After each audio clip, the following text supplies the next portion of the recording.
mentioned, and I want to pick up on this point here, you mentioned right before we went to the break that the Catholic Church has spoken against Freemasonry in countless numbers of ways. Let's talk about what the Church says with regard to Freemasonry. I think anybody listening with 2 ears and engaging the brain today, the intellect rather, not the brain, can begin to understand the incompatibility here. We're beginning, I mean, you're so clearly pointing that out to us. But officially, the Church has taken stands on Freemasonry. That's right, Jeanette. The Church has rarely condemned theological errors more frequently than she has with Freemasonry. We have had 12 separate popes over the last 250 years issue collectively about 24 condemnations of Freemasonry on the grounds that the teachings that the men are learning in the lodge are utterly incompatible with the Catholic faith because they reject or at least hold in doubt divine revelation.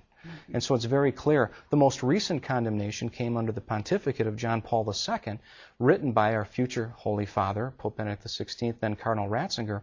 And Cardinal Ratzinger simply affirmed what the Church had always taught. Not only did that declaration claim that the teachings of Freemasonry are incompatible with the Catholic faith, those teachings and condemnations lightly. Rarely does she go that far. That's how pernicious Freemasonry is, and that's how seriously the Church takes these teachings. It has declared that men who enroll are in a state of grave sin.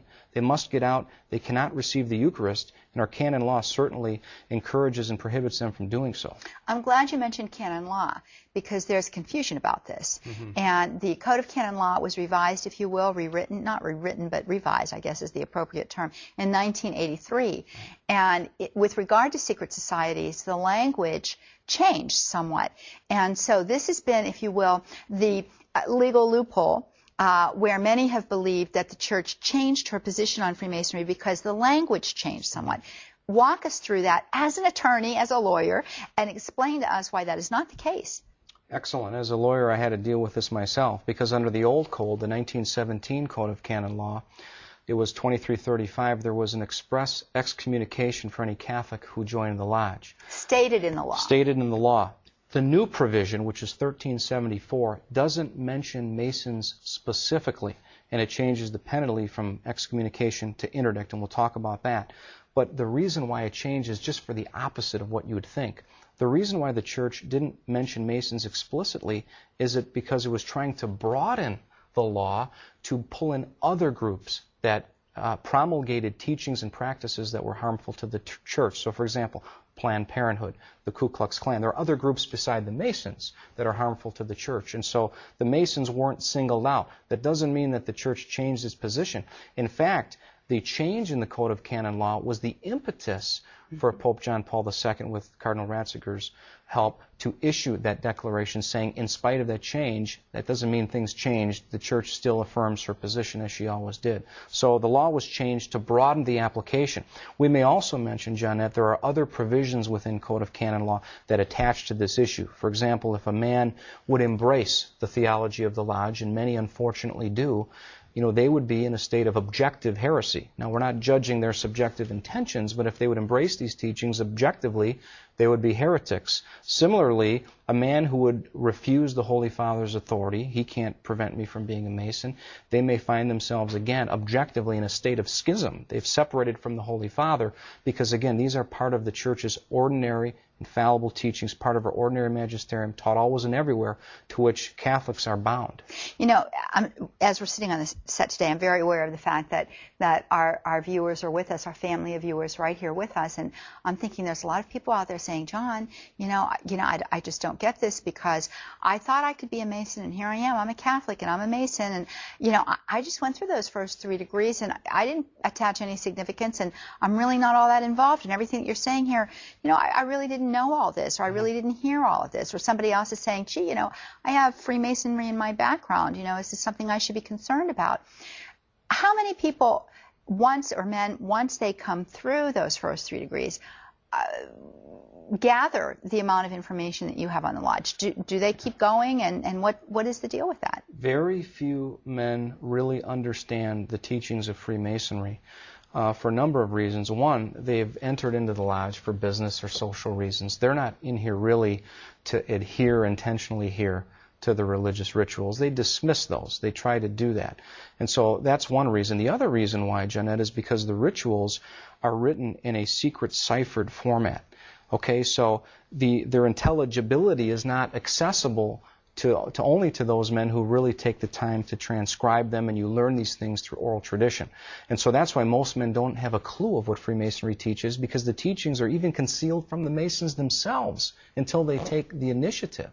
The other thing I would mention is, even if a man claims, well, I don't follow those rituals and I'm just in here to drive the motor cars with the shrine, this is what's important. You've taken an oath. You have bound yourself in an oath to Freemasonry. If that oath means what it says, you have a problem, because you've sworn to God that you would adhere to a moral and religious system that is incompatible with the Catholic faith. If that oath does not mean what it says, then you've just sworn a rash oath, a frivolous oath, and are equally subject to God's judgment. So that's the catch-22 that Catholics must face in regard to these oaths and in making the decision to leave the lodge. And it's not an easy decision to make, is it? It's very difficult. I mean, it's the mystery of grace. I don't want to sit up here and judge the subjective intentions of any man. I can only speak of what objectively the lodge teaches and what objectively the church teaches. I mean, that's why I'm here. But it is very difficult. It takes a lot of grace and a lot of prayer to submit yourself to the teachings of the church. She has much more wisdom. We need to follow our fathers in the faith. They've been very clear about this. We're coming to time for our next break, so I don't want to get into a very big question here that I want to save for the last segment. But I do want to ask you about your exit out and the difficulty that you experienced just in coming to terms with that, and the formality that you used in order to do that. I wrote a letter. Well, first I called the worshipful master and told him I was resigning, and he thought it was a joke.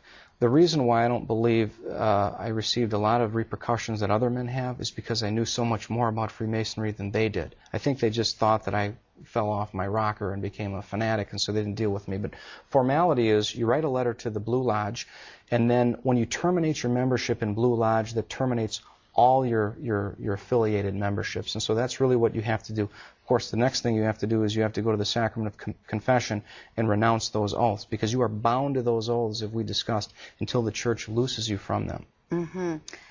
Which tells us how very serious this is. And I want to say that very kindly, in the back of your book, Masonry Unmasked, you did include a sample resignation letter. So if there's any of you watching today and you realize, oh my gosh, I'm in deeper than I thought, the good news is that there is help in this book for you to make that initial first step, to break that affiliation, and then obviously the sacrament of reconciliation. We're going to go to that break, and we will be right back to continue this fascinating discussion today. Stay with us. We went to that break, John, and, you know, we were talking about the fact that you came out of Freemasonry, you couldn't reconcile it anymore, your conscience was troubled, you made that break, you went to the sacrament because you had to renounce those oaths that you made. And on our break we were talking about the fact that, you know, whether or not you truly intended those oaths, whether or not you really understood those oaths, in a certain sense, in a spiritual sense, doesn't really matter, because the oaths were made. And so there is an efficacious effect that comes from that reality that's happened. Let's talk for a moment about something that I think, you know, you, our viewers, are clearly seeing here. You know, Freemasonry sets itself up as a parallel religion in so many ways to Roman Catholicism, doesn't it? Yes, and that's because Freemasonry believes that it has the definitive truth, and we know that the Catholic Church does have the definitive truth, so naturally they're diametrically opposed. That's why as soon as Masonry was conceived, and we trace modern Freemasonry back to 1717, Pope Clement the 12th immediately condemned it, because they're diametrically opposed institutions. They both claim to have the truth. Only one can have it. Yeah. When I was doing my research years ago on Freemasonry, I found it almost, well, I was astonished by the fact that the journal at that time was called New Age. And subsequently to that time period, that title was changed, that name was changed to the Scottish Rite Journal, I think it is, right? That's correct. Because of the notoriety of the New Age movement. That was done in 1990. And yet we have to be aware of the fact that there are, even though that change has been made, there certainly are tenets that are put forth by Freemasonry that are very similar to that which we see in the New Age movement. And one of these, overarching tenets has to do with the desire for a one world religion and a one world government. Speak with us about that with regard to Freemasonry. Well, it's not what I say or you say, it's what Freemasonry has said about itself. If you read, and I've read the periodical, the New Age magazine, and the Scottish Rite Journal, the Scottish Rite of Freemasonry has declared that it wants to have a one world religion ruled by Freemasonry. In fact, the 32nd degree of Freemasonry, which I took, all Scottish Rite members take that, in the ritual itself, it says Masonry will govern the world. One world religion, one world order. And so it's clearly the objective of Freemasonry. Once you deny revelation, God's supernatural revelation, anything goes. And Freemasonry is trying to create its own religion through its symbols, its name for God's name for heaven, all its implements of worship, that it is the true faith.